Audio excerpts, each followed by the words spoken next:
What is up, guys? It's your boy GRC. We're coming at you live every single day at 11 a.m. Eastern. What? How's everyone doing in the chat? Let's get biceps in the chat. This channel, I'll tell you what this channel is all about right now. This channel is about no bias, no feelies, detailed education about blockchain, DeFi, but we want details. Me and Sam love details. And we're diving into Bitcoin today. And I promise you, there's so much nuance in Bitcoin. Sam, there's a lot of nuance there. And it's like, I was DMing like Richard and Jack and everyone I could this morning. I was like, is this impossible to research? Like effectively?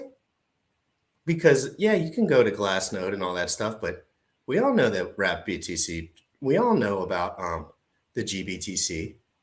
We all know about the Mt. Gox guys that have all those coins. What about the Winkle whatever twins? They got a freaking truckload of Bitcoin. So there's just so much to unpack here. Is Bitcoin the future? Is Bitcoin the thing everyone will use? Is it even possible to scale to everyone? Does anyone use Bitcoin on chain? I have yet to run into a male or female individual that trades Bitcoin on chain. Period. And it's confusing, but that doesn't mean it's not good. And that doesn't mean there's not price appreciation. And that doesn't mean anything. But why do people buy? This is the stuff we're going to talk about, basically. We're going to start with what is Bitcoin? Why would someone buy Bitcoin, right? Let's go into that. Like, why would Sam buy Bitcoin? Okay, like if Sam was going to buy Bitcoin, why would he do it? If I was going to buy Bitcoin, why would I do it? And then we'll talk about some of those more nuanced points, like, you know, the accounting more so, like how many new on-chain wallets are there? How does the chart look compared to the adoption, the volume, the people using the system? Let's try to look into some of these things the best we can. It's not going to be perfect. I tried my best for like 2 or 3 hours to study everything. Frankly, I bought Bitcoin once and I published it this morning. And it was at 3,400 on January something, 2019. And I sold it at 57K because Richard Hart was saying the top was in and I was a pleb back then and I just sold it. Good move, good pleb move there. So let's just dive into it. Crypto in the morning, every single day at 11 a.m. Eastern. This is a good one. Bear market, learn. Bear market, learn. You already know what time it is. Crypto in the morning. Crypto in the morning. Crypto in the morning. Waiting on phone. Crypto in the morning. Crypto in the morning.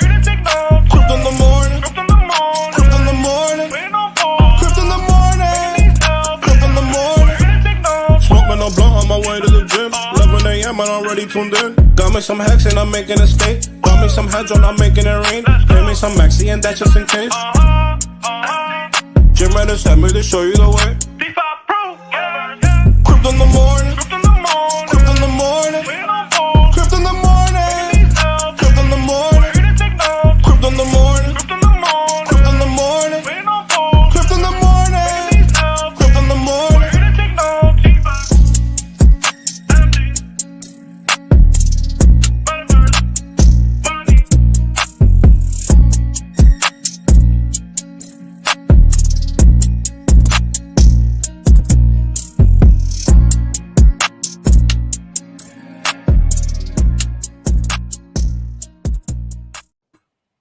Wow.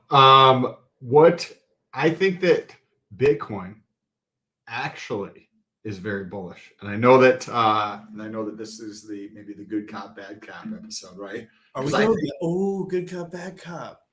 Right? Because there are definite issues with Bitcoin. I agree. But it's also the most secure network out there, right? And what happens in the hypothetical world where the reserve people are going to flock to safety, right? So traditionally, there's this paper, this is kind of ideas coming from the University of Harvard, hedging sanctioned risk, cryptocurrency and central banks. So you guys can Google that. Okay. What happens after the risk-free asset changes? That risk-free asset normally in economics and the finance worlds has been USD. However, if you run a Federal Reserve, right, they have a collection of different assets, right? And that a lot of times is in foreign currencies. A portion of it's in foreign currencies. What do you think happens when you have this gigantic allocation in foreign currencies and you change this to realize that holding USD, holding any other country's fiat garbage is not actually risk-free? There's a tremendous amount of risk there. And even if it's just a super interesting thing to say, because you're saying that there's less, just because there's an 80% risk, we're not really talking about that right now. It's surviving, and countries' currencies are going to zero. That's exactly what you're saying.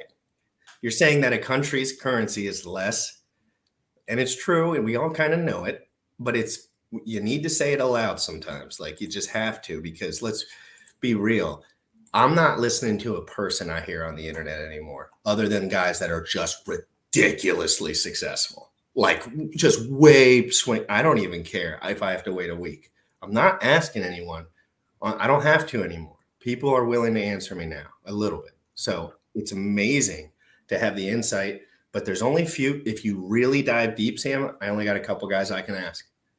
3, 4, max. You'll appreciate this. So I'll do real quick, because I know we got a lot of stuff to cover today.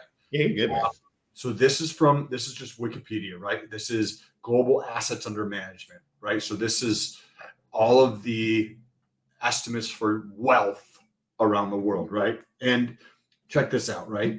You have foreign exchange reserves, right? So this is in billions of dollars. So this is $7.3 trillion here. You got real estate at 10 trillion, mutual funds, insurance companies, pension funds, and private wealth. Yeah, and why would anyone put their money in any one of these? Just asking you, legit, just straight up. Correct. Okay, fantastic, dude. Now think about this as you have functioning gray matter. You can think for yourself, so you already won, right? You do both of those things, you already win. Okay. This category right here, pension funds, $31 trillion. Insurance companies, $24 trillion. Mutual funds and foreign exchanges. We'll just take a look at those, right? So this is about $100 trillion. $100 trillion in these categories. Now, given what we just said, we understand fiat's garbage. We understand that as time goes on, more people will understand what we understand. It just happens when you're fucking so smart. It's happening quicker now. It's happening quicker. And you have $100 trillion. Even if just 6% of that moves into Bitcoin, what do you think happens to the price of $100 trillion? So that's another 6 trillion that gets dumped into Bitcoin. Fuck, prices are going to go bananas, and this is going to accelerate. This is something that Richard kind of alludes to, but on the opposite end. And I can only speak for like the information that I've kind of like digested over the last couple of years. But he mentions this a lot, that he just doesn't believe that there's enough meat on the bone for what people really want and need at this time. Like he's like, I've discovered that people just need money. Like this was about tech at some point, and he's like, this is about money only. And Richard separated himself from obviously not tech in general, but he is talking about making money so you can affect the world separately instead of like affecting the world within crypto. Because I think a lot of that maybe is already just in people's brains, but just not able because of legislation and who knows what's going to happen. Who knows if they could outlaw Bitcoin? Who knows? But I know someone that everyone in this room probably respects, and his name's Ray Dalio. And I don't know too much about Ray Dalio other than he writes some damn good books. I don't know much about him otherwise. I just like been suggested his books and all that stuff, listening to some. And I just know he's the top of the food chain when it comes to open-minded conversation about investments. And that's exactly what I need to defer to. So when two people believe opposite things, this is a thread from November 12th, 2020. I dug up this morning like a little rat. To give a teeny bit of Please. context on Ray Dalio too, so people can appreciate this, because you and I have already talked about Ray Dalio many times, but there's a lot of people who probably have never heard of Give him. me some insight too, please. So he's an American investor. I'm just pulling this up here. The founder of an investment firm called Bridgewater, one of the largest hedge funds in the planet. He is also one of the most successful investors in history. He has multiple different books out there. Ray Dalio has been named one of the most 100 influential people in the world. Also, he does consulting with these giant, does consulting with nations, not just like, hey, bro, can you help me out, answer some questions for me or my business? He's doing this for nations, just to give people perspective as we get into this tweet here. I think another thing I want to dive into that I forgot, and I don't want to forget, I want to dive into the volume. I hadn't even thought about trading volume, and I'm not talking about per person as much as like the whole entire, like how much trading volume on chain is really going back and forth. That'll be interesting to look at too, because volume, as you guys know, that's the nectar. When two people believe opposite things, chances are one of them is wrong. It pays to find out if that someone is you. In thoughtful disagreement, your goal is not to convince the other party that you're right. It's to find out which view is true and decide what to do about it. Now, this is something, and I'm not making this a Richard Hartfest or anything, but I think Richard made a lot of really strong decisions at the time to put his thought process into Ethereum rather than into Bitcoin. And this was before Hex. So I know it was because I watched the videos, and he did decide. He cried a little bit, man. He was upset. Like, this was a big deal to him. And we're very far down that road, but that's why I'm showing two Richard Hart clips, one pre-Hex, one post-Hex, because they're two different human beings, frankly. And I'm not saying that's how life is. Like, you have to do that. So this is a thread, by the way, Sam. And it's an old thread, so it's not exactly in line, but the ability to do the tough, sensible things to do gives one tremendous advantage over those who don't have that ability. It's each person's choice to decide whether or not they want to practice to gain that ability rather than just say it's a tough to do. Sam, we talk about that every day, all day long. All we ever even talk about in this world is that. So let me go back to the thread because it's confusing. Hold on one second. When you're pulling that up, I actually applied at Bridgewater Associates, the hedge fund that he ran. Because I appreciate what they do, and I used to want to do my own hedge fund. So that's why I had applied there more than once, actually, to get different jobs in equity research or as an analyst over there. Very interesting. Yeah, no, that's cool. You have a lot of insight on this stuff. So they are that. Bitcoin is not very good as a medium of exchange. Okay, my bad. I might be missing something about Bitcoin. This was later in the thread. This is like a huge thread from like a bunch of people that ended up. So I might be missing something about Bitcoin, so I'd love to be corrected. My problems with Bitcoin being an effective currency are simple. So yes, everything Ray Dalio says is simple, which is amazing. That they are that. One, Bitcoin is not very good as a medium of exchange because you can buy much with it. I presume that's because it's too volatile. Yeah, most people don't buy anything with Bitcoin. Very rare that you find anyone actually using their Bitcoin to buy something in direct exchange. I think, Sam, is that fair for you to say? I know it's doable and I know people do it, but it's a very, very small percentage of the volume, I would assume. But also think about how practical it is to use Bitcoin to buy something.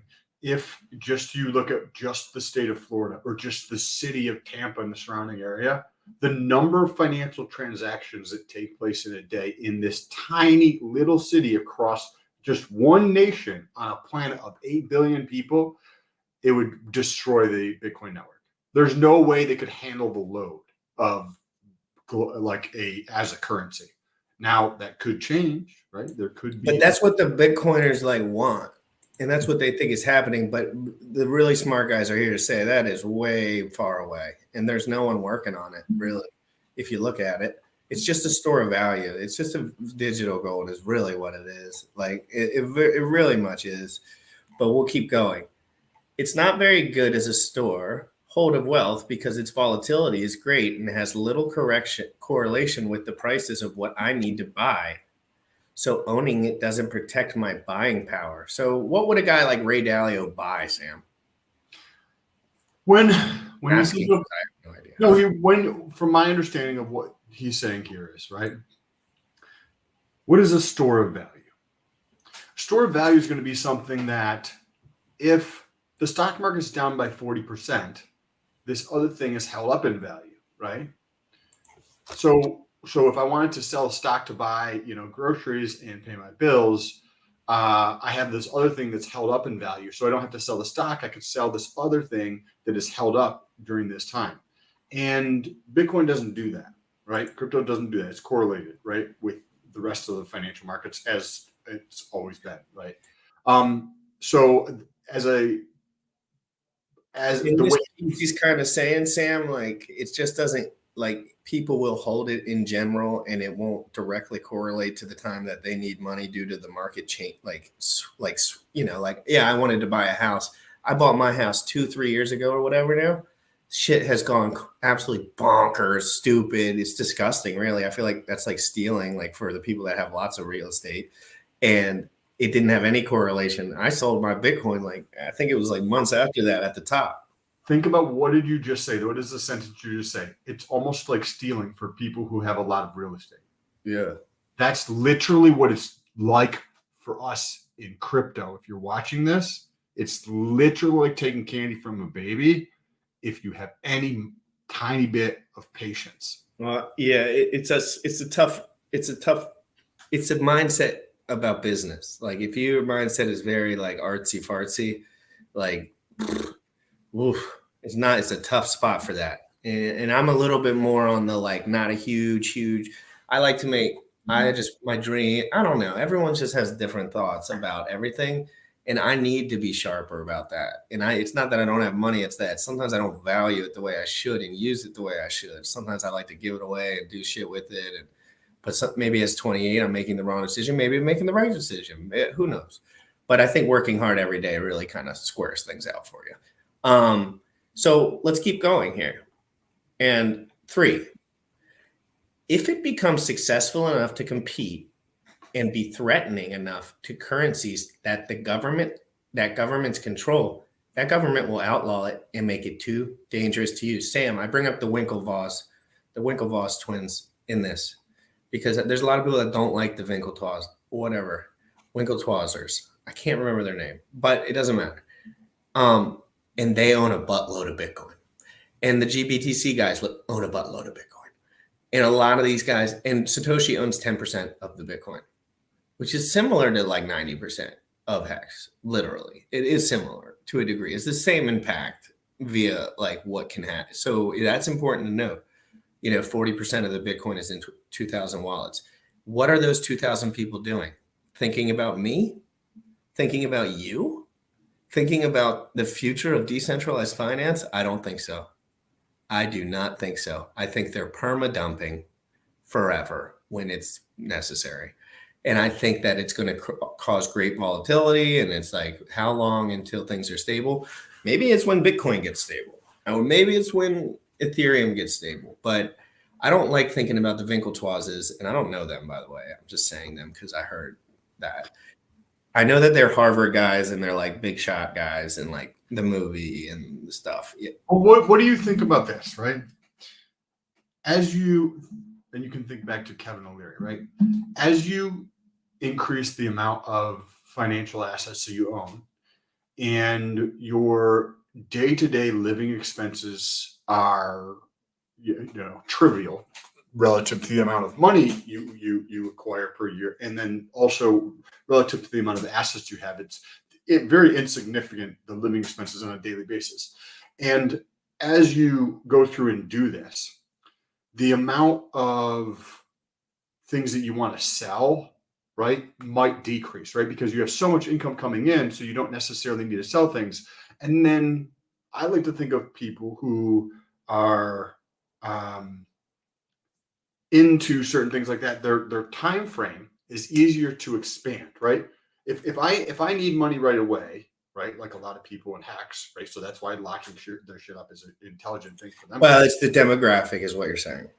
Yes. So now think about when money's not an issue. But he's saying, guys, the demographic of people that use Hex, and this could be a good thing too for Hex. This could be a bonus for Hex. They lock it up because generally they're under the impression that if they're not like big shot Ray Dalio investors, like if they probably have weak hands and they probably know it, and they probably know they're a little ill-informed a lot when they start. I did, at least.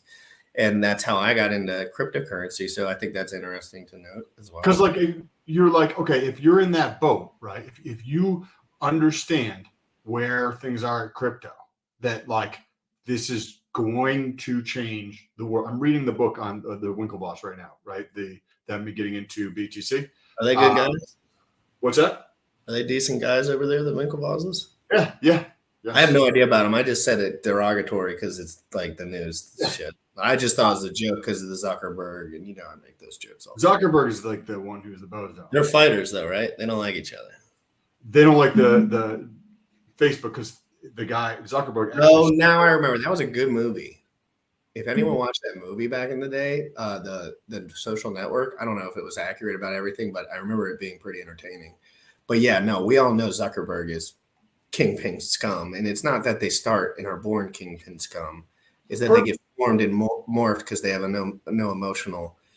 They're emotionally vulnerable to people getting involved and getting in their business. They're smart, but they need backstops. Crypto helps with that. Anyway, should we get back in? On that front, as you get more wealth, you can think of like Richard Heart, right? Like a lot of his fucking money is tied up in Hex, right? So when you have all that all that money tied up into one thing, you can change your time frame. So like a lot of people's time is very small because they don't have much money. But as you say, Winklevoss, they own a shitload of Bitcoin, right? Yeah, I wouldn't be selling that under 100K if I was the bosses, to be honest. Right, and you have the time frame, you have capital. The money doesn't matter. I might not even sell it till 160 if it was trending. Or waiting 5 years and it's gonna be 1.5. They might know these cycles like the back of their hands. Like, and that's the problem I have, Sam. Like, it's the information that's out there. That's why I like Zen Crypto so much. And I'll say it loud and proud. I don't give a fuck. Like, Zen Crypto is hard to game. And in 34 days, Jack Levin looked at everything that was out there. I frankly, in my head, assumed he thought it was mediocre. That's how I feel. And then in 34 days, he came out with a fair distribution crypto that people really do enjoy and are making retarded profits off of, Sam, frankly. Dude, Trayvon, you might remember Trayvon, but he posted like he did like a 300, like within 100 days on the first one. Dude made like 16 grand and like posted it. And I didn't do that. I didn't play it like that. But I have done some extra mints. But seriously, Sam, and I said that loud and proud. And, there were some guys that came at me about that are pretty prominent in the space. And I stood up on my ground on that one. I was ready for that. So, hey, look, Richard, let's get into Richard. This was November 17, 2020. Richard replies to. Did you get through this point here yet? The last one? I don't think I read this one. My bad. Wait, hold on. So basically in the point 3, guys, he was saying government control can kind of shut off whatever they don't like at some point in theory. And we like that. So we'll give that a little tweety. Ray, come on the show, brother. Also, unlike gold, which is the 3rd highest reserve asset that central banks own, I can't imagine central banks, big institutional investors, businesses, or multinational companies using it. If I'm wrong about these things, I would love to be corrected. I love that about him. That is 100. But the times have changed. This paper was released on the 17th of 2022. That was probably the top. This was released like 2-3 weeks ago from Harvard, right? And the Harvard paper. And times have changed because people. All right, well, let's talk about it. What you read that, you respect him. Times have changed. What do you think? So there's 2 kind of countries or 3 kind of countries. El Salvador, I think it's the South African Republic, and Ukraine are like 3 of the notable examples of countries that are using cryptocurrency, right? South African, whatever is using. Can we do a special announcement real quick? Because I think this might be important. Alex Alex doesn't tweet super often, but the last couple of days he's been extremely concerned about some things. I don't exactly know what DDoS is. If somebody could tell me in the chat, or I'll just look it up in a second. Someone is going around attempting to DDoS Hex/Pulsechain project sites, the front ends, guys. We've had protection in place for this since day one. But if you have a project and you aren't protected, I heavily encourage to get protection. Just going to bring that up. Bullish, would you chime in on that? DDoS is pretty much denial of service. So it's pretty much you know how attack vectors. This is one of them. So it's essentially, web servers are only not allowed, depending how it's configured, to handle a certain amount of sessions per session. Once those maxes out, it's pretty much like your car running without gas. I've seen that happen before on other chains. Yeah, so what happens when your car runs out of gas? It stops operating. So that's essentially what starts happening to these websites until these attacks, slow down, and then services are back up and running. What are the attacks for? What are they trying to accomplish, if you don't mind? Just just make the site inaccessible to users. So like for example, BNB pot. Remember Tuesday? Yeah, that's what I was going to bring up. I saw that was a DDoS. That was a DDoS attack. So it was a competitor, and to his point here, we know someone's going around doing this stuff because I before the launch. So yeah, so there's mechanisms you can take to try to mitigate that. But to his point, people should definitely get protection. Is this kind very of minimum Cloudflare? Yeah, this is very common. Very common. Very. It's a cyber attack where, like, a lot of times, if I could get access to a network's computers, or infect a bunch of computers with malware, then I can effectively use all those computers to, point at Bosch's site, and we can just continue to go to his site and like clog up the doors effectively so that real users can't get to the site. And it can be very, very like costly and damaging to a brand or I can imagine it hurt BMBP for a couple of days real bad. Like it was stuck. You couldn't even do anything really. You could, but you couldn't see it. It was just like slow as crap. Let me address this before I drop down. I have a whole new setup, so I need to still tweak my mic settings. So that's why I sound like I have like GR said, a froggy in your throat. Little froggy though. I love CITM, and I moved country recently. I don't catch you guys live anymore, but my morning coffee begins with GRC, Sam, and Bullish. It works for me. Keep it. I like that you say it works for you. That's nice. That's kind of what I'm going for here. Like, I hope this can jive into people's schedules and like be a cool thing. And that's why I'm not super worried about, doing shorts I want to get better at it, of course, but my primary focus is having a good show right now. A good product and it's hard. I got to learn how to do it very well. But we're doing shorts. We're going to do all these other things, guys. We're having a good time. And that's the most important thing. And we're getting a lot done, like us three together, or, just all these people together on the internet, scaling, doing the right thing. I think it's going to be really awesome. Okay. So let's go back really quick. Let me stop sharing. Alex, if we will go to any updates on anything like that, guys, we're under attack. Just kidding. I'm not affected because I don't over leverage.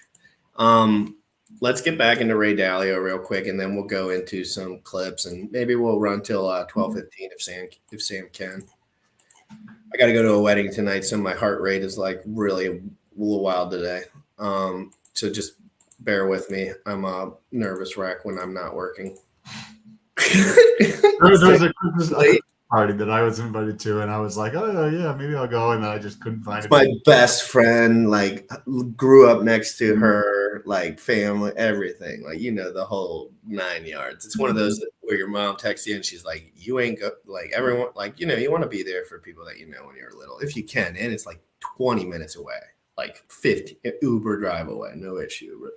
So GRC's having a late night. Check my IG if you want to see funny Instagrams of me dancing, because I do dance when I get into those circumstances. Let's go back into also, unlike gold, I'll read it one more time. Unlike gold, which is the third highest reserve asset that central banks own, I can't imagine central banks, big institutional investors, businesses, or multinational companies using it. If I'm wrong about these things, I would love to be corrected. And we love that attitude. Let's go to Ryan. Now, everyone that knows Ryan knows that I have a picture of his co-host right here, which I purchased for like 10,000 hex or a couple thousand hex or something, like $100. This is Mr. I can't remember his name, but he's the co-host to the man Ryan. This was him crying because Richard posted on his Twitter page that some meme, and he started crying on live stream, and I had to purchase. So, but I love these guys, and they do a damn good show. They do a damn good, honorable show, in my opinion. And so I'm not hating on them. They have a picture too. But let's one more time, real quick. Let's read this. Bitcoin, like assets, aren't meant to be a MOE, but a SOV to back digital stablecoins, similar to how gold once backed fiat, happening on Ethereum. Zoom out to any 4-year time period. Game theory forces central banks to hold it. MMT will force CB into digital relam. Okay. There's a little salad going on there, Ryan. We're just there's a lot of salad going on there, right? That's like the biggest.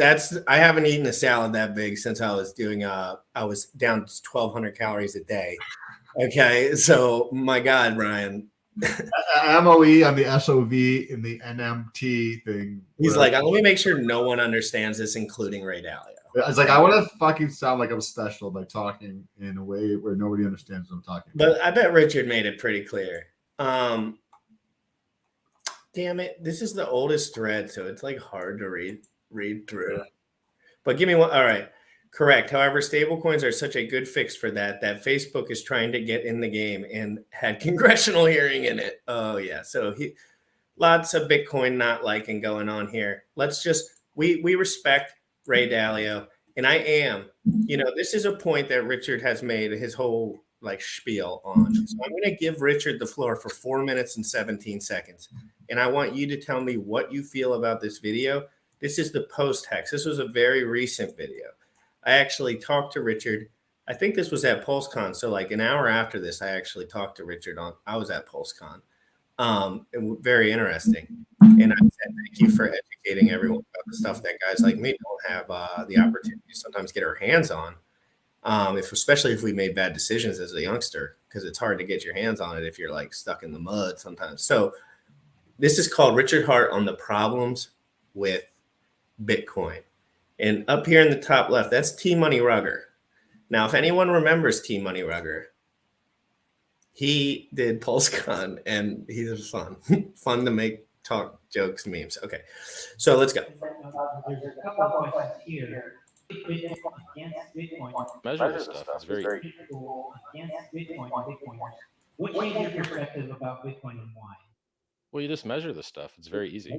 So let's say you want to sell your cryptocurrency on an exchange, and you send the transaction, and then you're waiting and you're waiting and you're waiting, and you're like, all right, well, how long do I have to wait? And then you go to the page that tells you how many confirmations you need on each chain, and the amount of time you have to wait for your Bitcoin to be sellable on the exchange is twice as long as the amount of time you have to wait for your Ethereum. And so simply, do you want to wait twice as long or not? And I personally have had to wait 6 hours for a single Bitcoin confirmation one time. What is this trash? I can't wait 6 hours for my faster electronic transaction to go through. And it wasn't even cheap. It was expensive. It's like 20 bucks, I think, to send the transaction. So when you have software that has a very pitiful roadmap, that hasn't made any real improvements in years, that has removed things off the roadmap, like we were supposed to get a block size increase, we didn't even get it, that, it can't fund its own developers.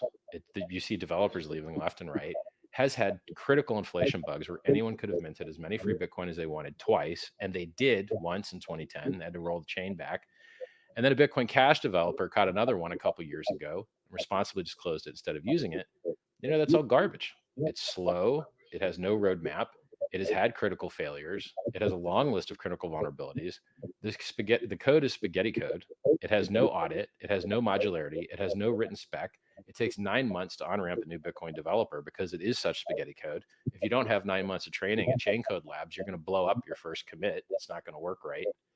I just want more. out of the life. I want more out of crypto. I want more privacy, more security, more throughput, more price performance. You know, my Rolexes have outperformed. This is $1 million Rolex. This has outperformed Bitcoin. This is a 300,000, 350. It's outperformed Bitcoin. Everything's outperformed Bitcoin. Tesla's outperformed Bitcoin. Meme coins, NFTs, everything's outperformed Bitcoin. So like, are you in this to get rich? Are you in this to change the world? You want to talk about changing the world? How many VCs own Bitcoin and how many VCs own Hex? Let me list you some guys that own some Bitcoin. Winklevi twins, Draper, Chamath Palihapitiya, probably pronounced his last name wrong. The government of El Salvador, these two hackers that hacked Bitfinex had $2 billion worth of Bitcoin not too long ago. I mean, the Mt. Gox trustee that can only sell it or give it to other people that may sell it, he's sitting on 140,000 coins, which is something like 3 billion. And you just go through the list and you're like, explain to me, you keep adding them all up.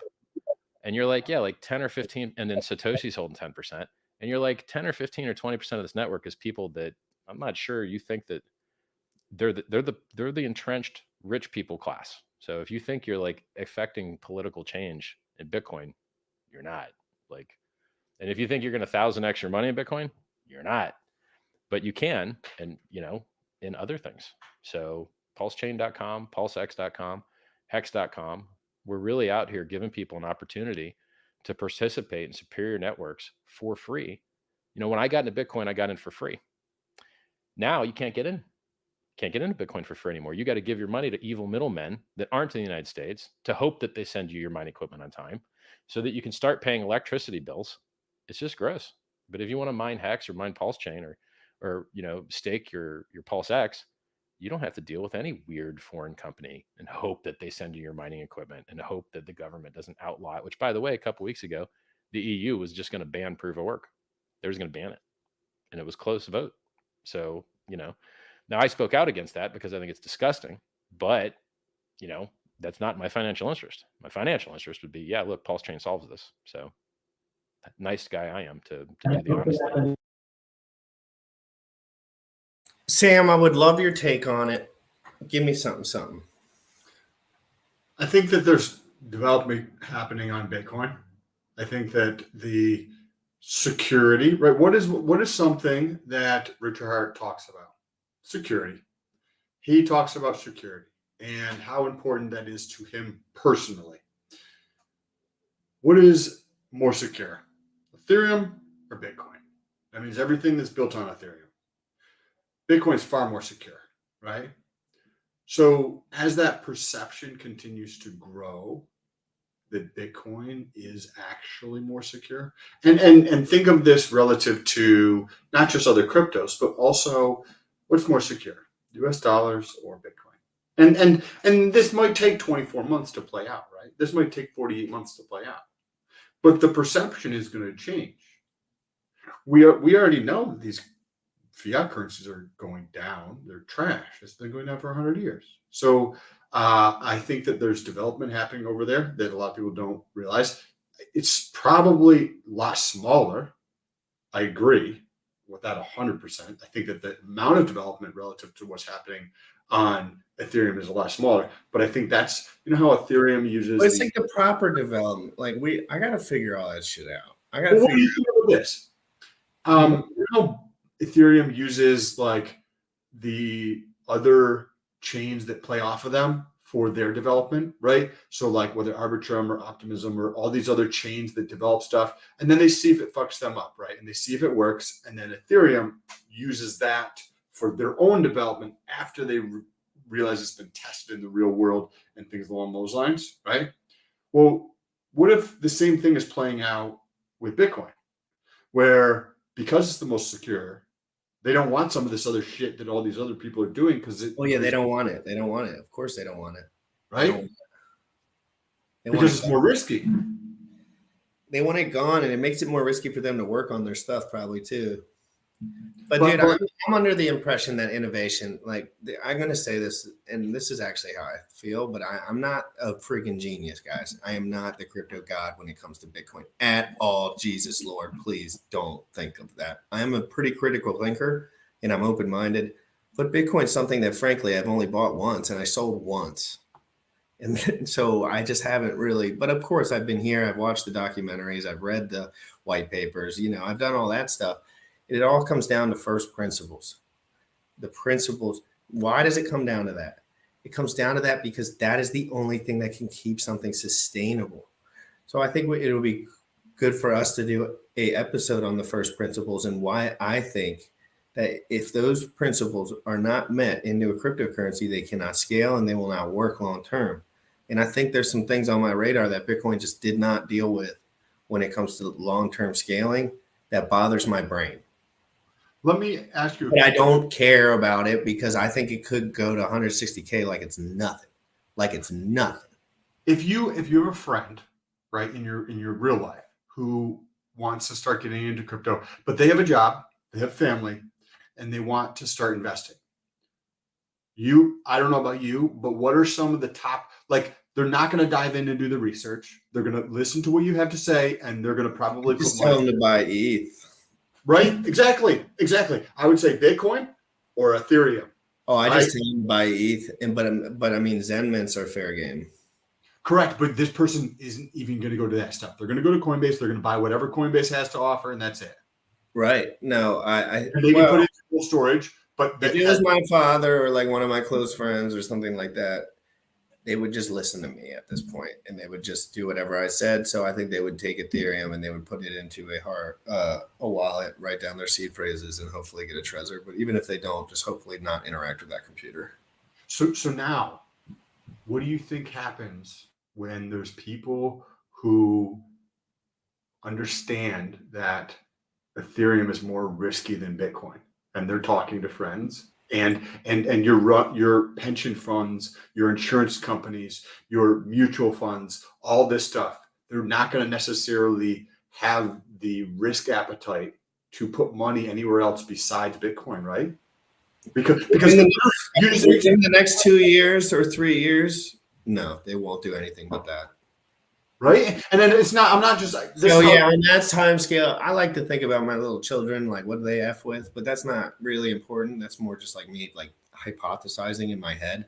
Like, I think it's important to note that me and Sam can't get people to even do the most amazing, incredible things that crypto has to offer. And we literally do them a couple hours a day. And we earn fees on that. Like, I'm learning how to earn like $100 a day, like minimum, on some fees earning, and I'm not even trying. I wish I was trying. I'm kind of just like taking notes, like pattern recognition still. So I know for me, like it takes, so I have a weird process, but it's just not difficult. It's just not, like, I keep begging for it to be extremely difficult in some way, shape, or form. So like it all makes sense, right? Like it'll all make sense. Like, yeah, you can make $100 off of nothing in a day just sitting in a pool. It doesn't make sense, right? No one knows. It's just about taking advantage of the opportunities that are in front of you with the risk appetite that you have, with the stuff that you have. Like, I don't have much, but come on. I thought it was going to be harder than this. Like, I quit my job 400 days ago, 300 days ago. I was scared to death. I ain't scared of shit. This shit is easy, and it takes people about 3 years to figure shit out. And if you're in the weeds, you can go to the beach for 2 goddamn years and you'll still be ahead of the average American. But like, now you won't be ahead of guys like me and Sam. You'll be getting rugged in that category. But it's just all about work effort. Like, if you have a beautiful business of scaling elsewhere and you just want to buy Ethereum, like that could be the recipe for absolute retarded gains. But I think at the end of the day, like, US dollar into an asset that will appreciate in value against the dollar is critical. Mm-hmm. Not as much right now if you're a first-time investor to get into gold. If you have $100 million, go fucking buy all the gold you want, Jackie. But if you are a first-time investor, Kim.com asked me the question, what would you tell someone with $1,000 first-time investor? I said Ethereum. He said malarkey. He told me I was a shill. He told me I was an idiot. He told scrap metal would be a better option. And I said, you have no idea what you're talking about, sir. Like, I'm like 50% downside for 10x rather than, you're talking about broke people here. They have to beat the dollar. That's all recorded, Kim. Okay. And then, so to close out the video, Sam, I like to do the compare and contrast Richard Hart we call it the bait and switch or whatever you want to call it. We're going to go back 5 years right now. That's a long time in crypto, dude. Please understand if you're watching this. There's so many people that will never compare and contrast this again. I'm like one of the last guys that even gives a rat's shit about these 5-year-old videos. I'm telling you, because I played them every single day while I was learning crypto because I didn't know what else to do. I had nowhere else to go. And then Richard stopped being an outlet for like really dense information, which I frankly think was the right choice. He was giving up too many beans for a guy who owns a crypto. So let's get into it. Biceps in the chat for Top Hat Richard. He was in his prime. He was doing Tony Robinson courses. He was fucking electric. He was writing books. Biceps in the chat. I want to put pressure on this man to be fucking the best human that ever existed, if possible. And if not, I don't, Zen to the moon. You know what I'm just fucking with you. Economic theory complaints regarding the desire for full blocks. In effect, to kind of look like they're colluding. All right, so let me preface this real quick. They're about to start a debate on Bitcoin. Richard right now is hypothesizing both sides of and he knows what Roger feels, so he's going out of his way to say, this is how Roger feels, this is how I feel. And then they start the conversation. So for just a preface, so you know where we're at, they're going back and forth before they have the conversation. They are both very upset right now with Bitcoin. Roger believes in Bitcoin, Richard maybe a little less at this point, but Roger is a lifer because he started building projects on Bitcoin. But Roger's concerned and upset with some things, and that's why they're having this discussion. This was 5 years ago, guys. Good times. With Themios and Bitcoin Talk and Bitcoin Reddit, with not letting Roger get his position out there. That, if I can jump in on one part there. So I guess in regards to the censorship, I'm not upset that they're not letting me get my position out there because I have a loud voice. I have a loud platform. I have about 100,000 followers on Twitter. I can get my opinion out. The people that I'm really upset with are the people that aren't me, and they're just somebody on the internet who have an opinion, and their posts will literally be deleted from our Bitcoin or Bitcoin Talk if they post something that's not towing the party line. So I have a loud voice. I can get my opinion out there, but everybody else isn't able to with the. So just like when GRC comes at Hex and everyone blocks, Roger noticed all his friends with less following were talking about Bitcoin really critically, and they would immediately be blocked from whatever forums they were talking at the time. So just remember, guys, this censorship, freedom of speech thing, this is not happening, right? This is all nothing burger. This has always happened. But, Roger Ver wasn't Tom Cruise at this point. Interesting point. The moderation policies that are going on at the moment. So, but overall, you've done a great job steel manning my position. So, please feel free to continue. All right. So, high fees, disagreements with the original devs regarding the feasibility of things that may bring fees down. Economic theory complaints regarding the desire for full blocks. Censorship. Let me think. I think I got it. I think that's it. Did I miss anything? I think you got it pretty well. Maybe I can clarify a little bit where my biggest fear comes in. And my biggest fear at this point, as someone that's a holder of Bitcoin and the CEO of Bitcoin.com and someone who's poured my heart and soul into this for about 7 years now. Understand, everyone in this chat, Roger Ver is extremely wealthy. One of the first investors in Bitcoin, one of the first, he talked about it every day since.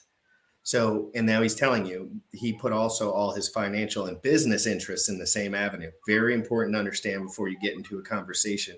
And Sam, I know you got 10, 15 minutes, just we'll hop on and summary it when you got to jump. But this is a really dense little 20 minutes, and then there's a couple dive bombers at the end, and we'll go into those.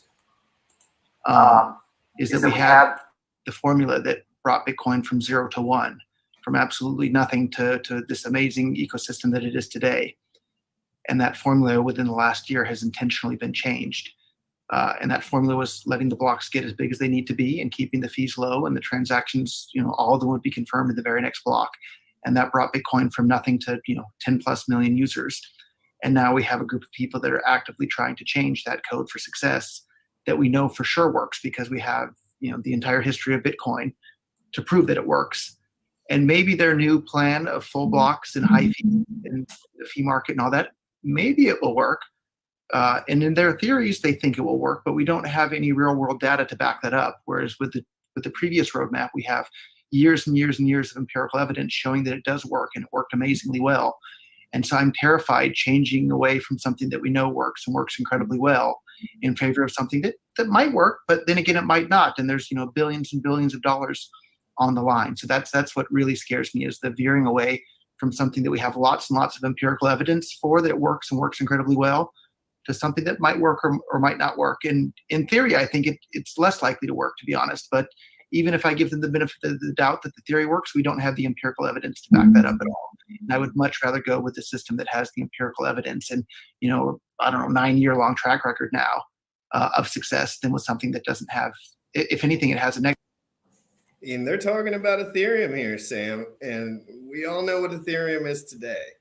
And Richard was saying that for these metrics, I cannot see this thing being worse off.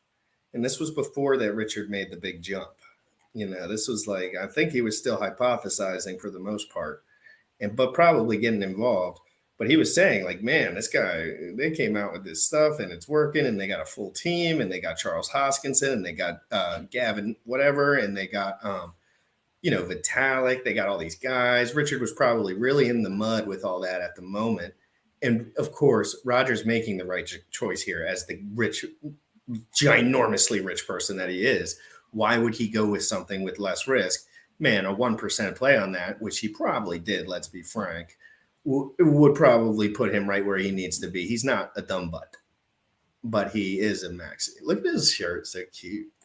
Negative track record at this point. Bitcoin's been losing a huge amount of It's like a share, school shirt. since the blocks became full and the fees became high and the transactions became long. So that's where my biggest fear because is. that is the first thing on my list, because I got a little list Okay, here. perfect. So I believe that the actual use cases for Bitcoin currently are insanely small. Newegg used to accept it, they stopped. Wikipedia used to accept it, they stopped. There's an airline that used to accept it, they stopped. More large companies have stopped accepting Bitcoin than have started. And there's a bunch of reasons for that. I mean, even Can I ask people what that the timeline was for the ones that stopped? I think they might have tried it out for a year and then gave up on it, more or less. I think most of them stopped around the time the network started to become congested and people started having a bad user experience because you didn't know when their transactions were going to be confirmed. Well, I know for a fact Wikipedia stopped because they A/B tested it and got less donations because of confusion, That's which is true. reasonable. And they restrict a lot of the other payment methods they could accept as one of the largest websites on the internet, for that reason. So Bitcoin has a lot of problems. It has bad user interface. It has no retail marketing. It has insanely. I would disagree on the no retail marketing front. So in 2012, I set up bitcoinstore.com, which was the first website in the world to start offering items, consumer electronics items for sale for Bitcoin. We had around 500,000 items for sale, most of which that were about the same price or even less than Amazon.com. And in our first year, we sold more than $4 million worth of merchandise. And that was back in 2012. And the ecosystem is much, much, much bigger than that now. So I think there is a lot of commerce that goes on with Bitcoin, and it might not just be right there in front of everybody's face, especially if they're not using it. But I would disagree with the point that there's not much commerce going on. Well, my point wasn't that there wasn't commerce. It's that there wasn't marketing. So we have a tragedy of commons problem. You may have advertised for your retail website, but you weren't promoting general Bitcoin ads. These pump and dump ICOs that have margin. Again, so I paid for national radio ads on more than 150 radio stations across the United States for like 6 years straight, promoting Bitcoin in general. And almost all of those ads were actually promoting Bitcoin.org. And so there was a huge amount of that. And I wasn't the only one doing things like that. There was a lot of action like that. But well, I mean, either would you like to see would you like there to be more marketing? I'd like there to be more marketing for a product Yeah. that's actually useful for people. And at the moment, I'm worried about the utility of Bitcoin. Okay. I think is Well, we can skip past Bitcoin's problems if you want, and shift to the fork stuff if you want. I don't want this to turn into a 6-hour long podcast, but Well, I'll give you think- a list of the things I have here, and then you pick. Sam, what do you have any comments on all of this so far? Wow, the Richard Hart back then, it was way easier to listen to. Yeah, talk about that for a second. I just gotta do one thing. It'll take me half a second, but talk about that for a second. What do you notice as someone who doesn't dig up all Richard's videos? You just don't do that. That's not something you do. You've seen him on Twitter. You've seen him on Instagram. I've posted his videos, all the stuff like this.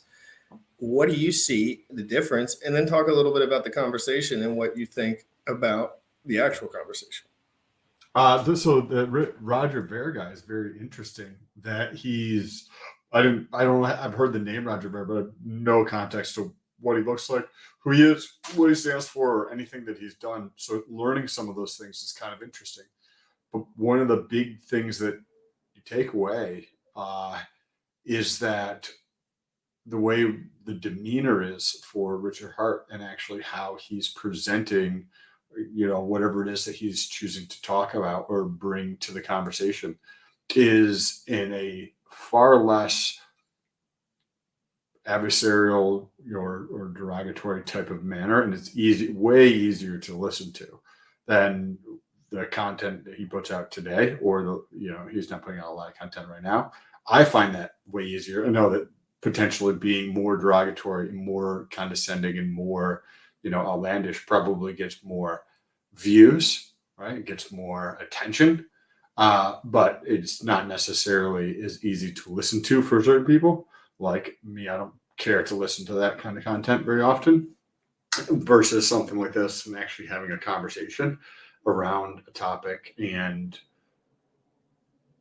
it appears, not nearly as biased when you do something like this, and actually having the conversation around this and a dialogue around this back and forth. That to me is the biggest thing that stood out from this. When I see Bitcoin or Ethereum, or there's not really a lot of like things I'm going to tell some random fucker to put their money into, right? But there's a massive amount of brain space that's already taken up by Bitcoin and Ethereum. Now, with each new person that enters into crypto, I don't know anybody who has not heard of Bitcoin that's coming into crypto.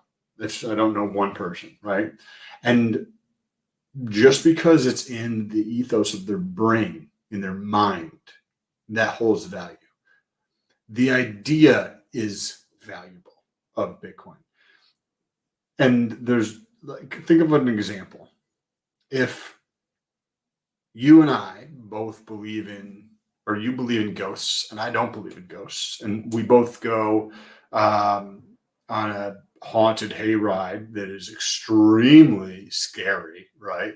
And they have stuff happening there. The one person is going to believe that the ghost is a real thing, and it's going to affect them in their state and how their maybe hormones or cortisol levels or other things about their energy is going to change. Where the person who doesn't believe in ghosts, it's not going to affect them at all. So when you think about that, and then you understand that everybody who's coming into crypto, At least $60 million from a poorly. So what are you suggesting though? That was still playing in the background, has Bitcoin in their mind when they get into crypto, then you understand that is value there. Whether it's going to develop as quickly as Ethereum, I think we all understand it's not going to develop as quickly as Ethereum unless something drastically changes. But I think the quickness of it it's just like the quickness. We don't need more spam, right? We don't want any more spam. There's lots of spam. Like everything is like a version of spam, but like some things have those metrics in them that could make them work. And it's just really hard to tell right now what's going on. But guys, the dudes that work the hardest and are the smartest will win this, because there's the wide open landscape and guys are coming in that know what they're doing in life. and they're doing things quick, and they're not taking prisoners. Period. Like, and they're not saying sorry, and they're not posting memes. They don't care. So we're gonna end the show here, but there's big old dillies on the YouTube feed. So let's see how crazy this. I kind of want to give Sam a little beat for that, but we only have so much time. So this is where it must get heated. And I've watched all this before, but who knows what he says? I can't remember. Personal reputation to. Oops, now it's muted here. Hold on. Influence the masses in directions that they feel Be done. We can experiment, make altcoins illegal. and do a multi-sig wallet properly. The So I have premium a wallet in question the for you. space lost hundreds, at least $60 million from a So poorly what are you contracted- suggesting though? Should we make altcoins illegal? How would we prevent people from being able to experiment with altcoins? There's either they Experts- can experiment as they want, or they're not allowed to, or prevented. What are you advocating should be done? just like every other developed industry, experts in the space that have a personal reputation to defend, like you, like me, like other people, speak their expert knowledge to influence the masses in directions that they feel benefit those masses and the ecosystem as a whole. It is up to us as thought leaders, people that have individual thoughts, experience, skin in the game, to help the idiots make the right decisions. Because in this bleeding, cutting edge system, a lot more people with these ICOs are going to lose a lot more money than anyone ever thought possible. These things are crazy, and it will not last. And when that pain comes crashing down, you know who else is going to get harmed?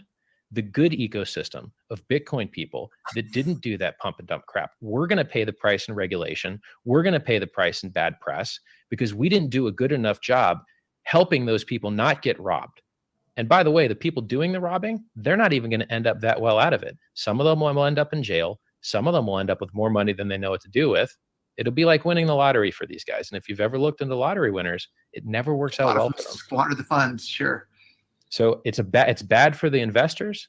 It's bad for the people taking the money. And it's our job to help shut that shit down. I started coming out publicly when I saw Ethereum's market cap So can I ask, almost reach Bitcoin. when you say shut that down by speaking out against it, or by Yes, asking just by men speaking with guns wearing the truth. costumes to show up Hold and on, I seize lost my computers? earpiece. 1 sec.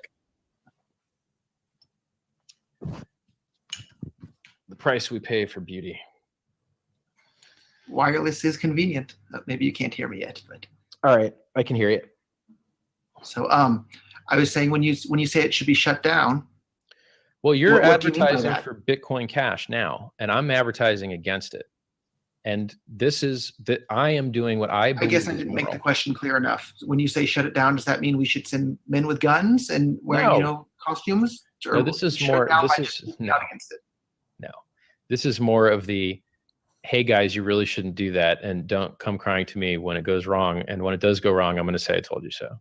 That kind of shit. Okay, I'm on board with that. Yeah.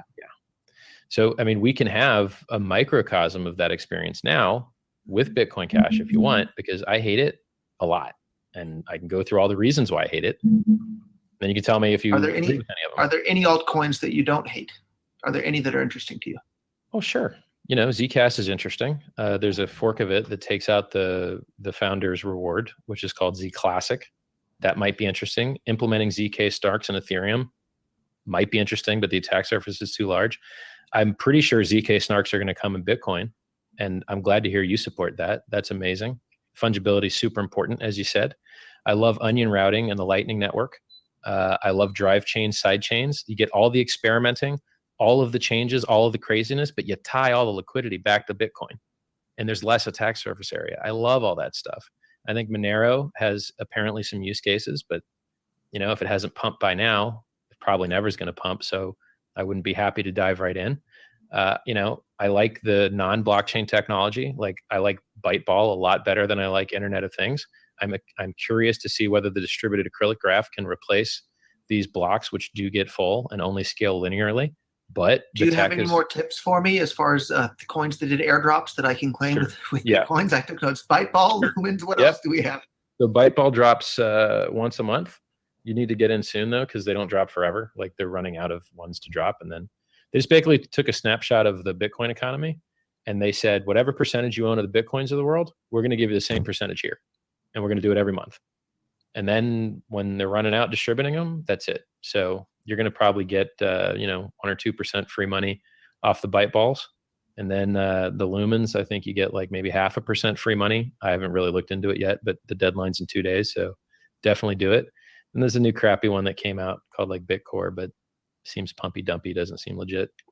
That's enough. Yeah. Imagine how much I like he was I like getting. the idea that as a Bitcoin holder and owner of the premier currency with the most security, the best devs, the longest track record, the most wallets, the most adoption, you also get the most free money handed to you from these other altcoins that want to leech off the ecosystem or the users. So I like the thought of having the longest track record and the best devs and the most security and all of this, but I'm really concerned that we've gone completely off the roadmap that we had for Bitcoin. So let me tell you. Big shout out to Dr. V-Ray. Sam, we need to get Sam. You got to get in touch with V-Ray. I also want to be a bulletproof van on legs. Frick that respect, brother.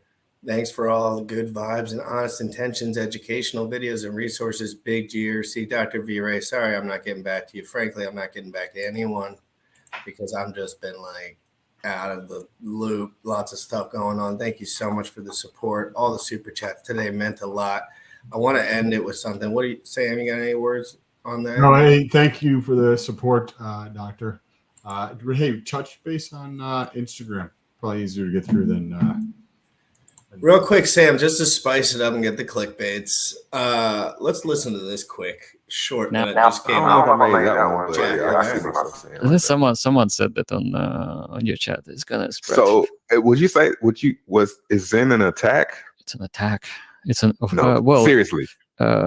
It's an attack on the status quo. Mm-hmm. Yes. It's an attack on on the blockchains. It's an attack on mediocrity. Okay. You already know what's So happening. the chain is mediocre. Crypto in the morning. Waiting on polls. Crypto in the morning. Crypto in the morning. Ready to take notes. Crypto in the morning. Crypto in the morning. Crypto in the morning. Waiting on polls. Crypto in the morning. Crypto in the morning. Ready to take notes. Smoking a blunt on my way to the gym. 11 a.m. and I'm already tuned in. Got me some hacks and I'm making a state. Got me some hedge on, I'm making it rain. Pay me some maxi and that's just in case. GymRatCrypto sent me to show you the way.